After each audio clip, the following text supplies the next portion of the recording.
Bernard Palissy. In the Louvre in Paris, preserved among almost priceless gems, are several pieces of exquisite pottery called Palissy ware. Thousands examine them every year, yet but few know the struggles of the man who made such beautiful works of art. Born in the south of France in 1509, in a poor plain home, Bernard Palissy grew to boyhood, sunny-hearted and hopeful, learning the trade of painting on glass from his father. He had an ardent love for nature, and sketched rocks, birds, and flowers with his boyish hands. When he was 18, he grew eager to see the world, and with a tearful good-bye from his mother, started out to seek his fortune.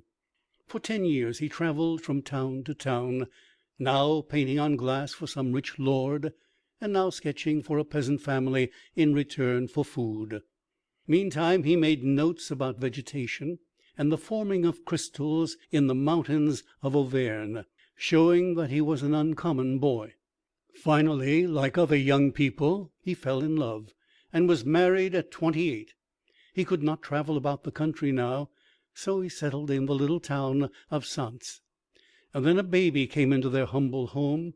How could he earn more money, since the poor people about him had no need for painted glass? Every time he tried to plan some new way to grow richer, his daily needs weighed like a millstone round his neck. About this time he was shown an elegant enameled cup from Italy. What if I could be the first and only maker of such ware in France, thought he. But he had no knowledge of clay, and no money to visit Italy, where alone the secret could be obtained. The Italians began making such pottery about the year 1300, 2 centuries earlier. The pagan king of Majorca, in the Mediterranean Sea, was said to keep confined in his dungeons 20,000 Christians. The Archbishop of Pisa incited his subjects to make war upon such an infidel king, and after a year's struggle the Pisans took the island, killed the ruler, and brought home his heir and great booty. Among the spoils were exquisite Moorish plates, which were so greatly admired that they were hung on the walls of Italian churches. At length the people learned to imitate the Majolica ware, which brought very high prices. The more Palissy thought about this beautiful pottery, the more determined he became to attempt its making. But he was like a man groping in the dark. He had no knowledge of what composed the enamel on the ware, but he purchased some drugs and ground them to powder. Then he bought earthen pots, broke them in pieces, spread the powder upon the fragments, and put them in a furnace to bake. He could ill afford to build a furnace, or even to buy the earthenware, but he comforted his young wife with the thought that as soon as he discovered what would produce white enamel, they would become rich. When the pots had been heated sufficiently, as he supposed, he took them out. But lo! the experiment had availed nothing. Either he had not hit upon the right ingredients, or the baking had been too long or too short a time. He must, of course, try again. For days and weeks he pounded and ground new materials, but no success came. The weeks grew into months. Finally his supply of wood became exhausted, and the wife was losing her patience with these whims of an inventor. They were poor, and needed present income rather than future prospects. She had ceased to believe Palissy's stories of riches coming from white enamel. Had she known that she was marrying an inventor, she might well have hesitated, lest she starve in the days of experimenting. But now it was too late. His wood used up, Palissy was obliged to make arrangements with a potter who lived 3 miles away, to burn the broken pieces in his furnace. His enthusiasm made others hopeful, so that the promise to pay when white enamel was discovered was readily accepted. To make matters sure of success at this trial, he sent between 300 and 400 pieces of earthenware to his neighbor's furnace. Some of these would surely come back with the powder upon them melted, and the surface would be white. Both himself and wife waited anxiously for the return of the ware, she much less hopeful than he, however. When it came, he says in his journal, I received nothing but shame and loss, because it turned out good for nothing. 2 years went by in this almost hopeless work, then a third, 3 whole years of borrowing money, wood, and chemicals, 3 years of consuming hope and desperate poverty. Palissy's family had suffered extremely. 1 child had died, probably from destitution. The poor wife was discouraged, and at last angered at his foolishness. Finally the pottery fever seemed to abate, and Palissy went back to his drudgery of glass painting and occasional surveying. Nobody knew the struggle it had cost to give up this great discovery, but it must be done. Henry II, who was then King of France, had placed a new tax on salt, and Palissy was appointed to make maps of all the salt marshes of the surrounding country. Some degree of comfort now came back to his family. New clothes were purchased for the children, and the overworked wife repented of her lack of patience. When the surveying was completed, a little money had been saved, but alas, the pottery fever had returned. 3 dozen new earthen pots were bought, chemicals spread over them as before, and these taken to a glass furnace, where the heat would be much greater. He again waited anxiously, and when they were returned, some of the powder had actually melted and run over the earthenware. This added fuel to the flame of his hope and ambition, and now for 2 whole years more he went between his house and the glass furnace, always hoping, always failing. His home had now become like a pauper's. For 5 years he had chased this will-o'-the-wisp of white enamel, and the only result was the sorrow of his relatives and the scorn of his neighbors. Finally he promised his heartbroken wife that he would make but 1 more trial, and if this failed, he would give up experimenting and support her and the children. He resolved that this should be an almost superhuman effort. In some unknown way he raised the money for new pots and 300 mixtures of chemicals. Then, with the feelings of a man who has but 1 chance for life, he walked beside the person who carried his precious stock to the furnace. He sat down before the mouth of the great hot oven and waited 4 long hours. With what a sinking heart he watched the pieces as they were taken out. He hardly dared look, because it would probably be the old story of failure. But lo! some were melted, and as they hardened, oh joy unspeakable, they turned white. He hastened home with unsteady step, like one intoxicated, to tell his wife the overwhelming truth. Surely he could not stop now in this great work, and all must be done in secret, lest other potters learn the art.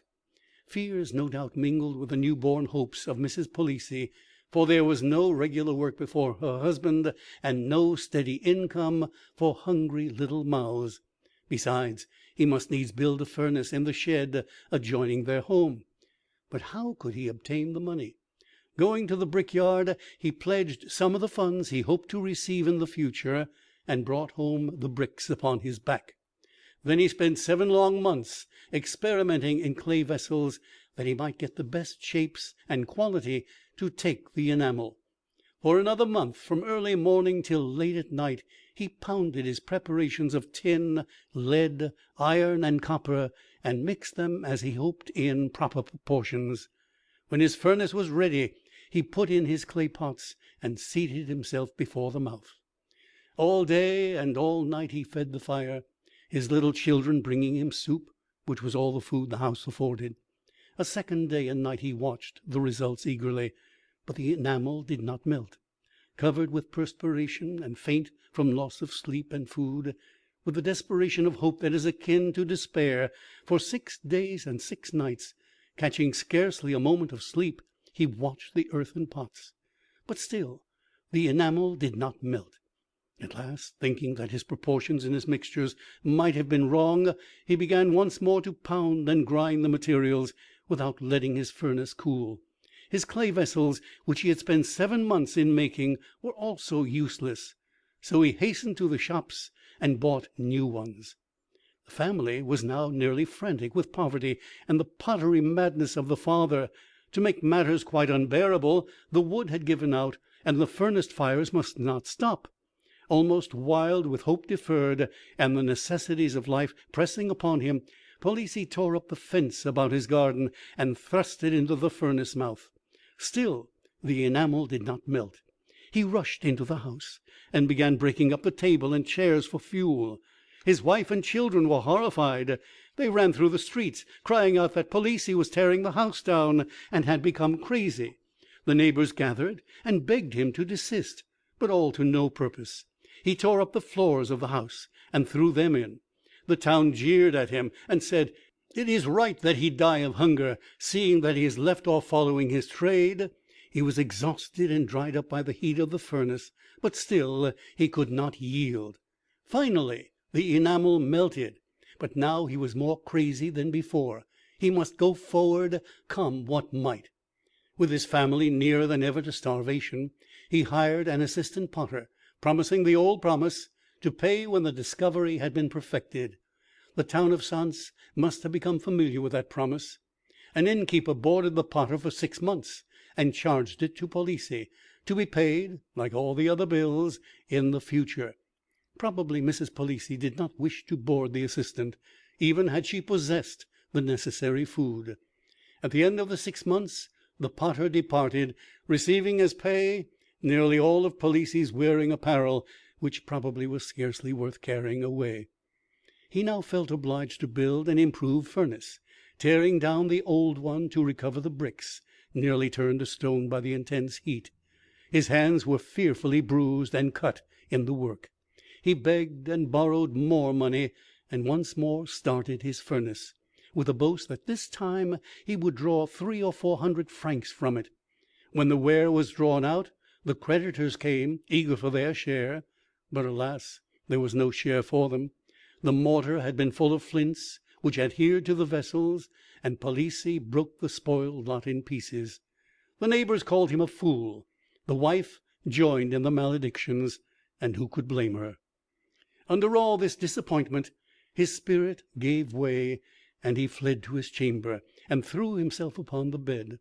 6 of his children had died from want during the last 10 years of struggle. What agony for the fond mother! "I was so wasted in person," he quaintly wrote afterward, "that there was no form nor prominence of muscle on my arms or legs. Also the said legs were throughout of one size, so that the garters with which I tied my stockings were at once, when I walked down, upon my heels with the stockings too. I was despised and mocked by all." But the long lane turned at last. He stopped for a year and took up his old work to support his dying family, and then perfected his discovery. For 5 or 6 years there were many failures. The furnaces were too hot, or the proportions were wrong, but finally the work became very beautiful. His designs from nature were perfect, and his coloring marvelous. His fame soon spread abroad, and such nobles as Montmorency, who stood next in rank to the king, and counts and barons were his patrons. He designed tiles for the finest palaces, ideal heads of the Saviour, and dainty forms from Greek mythology. Invited by Catherine de Medicis, wife of King Henry II., Palissy removed to Paris, and was thenceforward called Bernard of the Tuileries. He was now rich and famous.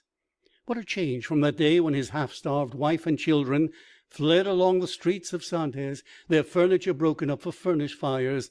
And yet, but for this blind devotion to a single object, he would have remained a poor, unknown glass painter all his life. While in Paris, he published 2 or 3 books, which showed wide knowledge of history, mines, springs, metals, and philosophy. He founded a museum of natural history, and for 8 years gave courses of lectures attended by all the learned men of the day. When his great learning was commented upon, he replied, "I have had no other books than the sky and the earth known to all." A wonderful man indeed. All his life Palissy was a devoted Huguenot, not fearing to read his Bible and preach to the people daily from it. Once he was imprisoned at Bordeaux, and but for his genius and his necessity to the beautifying of palaces and chapels, he would have been put to death. When he was 76, under the brutal Henry III., he was shut up in the Bastille. After nearly 4 years, the curled and vain monarch visited him, and said, "My good man, you have been 45 years in the service of the queen my mother, or in mine, and we have suffered you to live in your own religion amidst all the executions and the massacres. Now, however, I am so pressed by the Guise party and my people that I have been compelled, in spite of myself, to imprison these 2 poor women and you. They are to be burnt to morrow, and you also, if you will not be converted." "Sire," answered the old man, "you have said several times that you feel pity for me, but it is I who pity you, who have said I am compelled. That is not speaking like a king. These girls and I, who have part in the kingdom of heaven, we will teach you to talk royally. The Guisarts, all your people, and yourself cannot compel a potter to bow down to images of clay." The 2 girls were burnt a few months afterward. The next year, 1589, Henry III. was stabbed by a monk who knelt before his throne, and the same year Palissy died in the Bastille at the age of 80.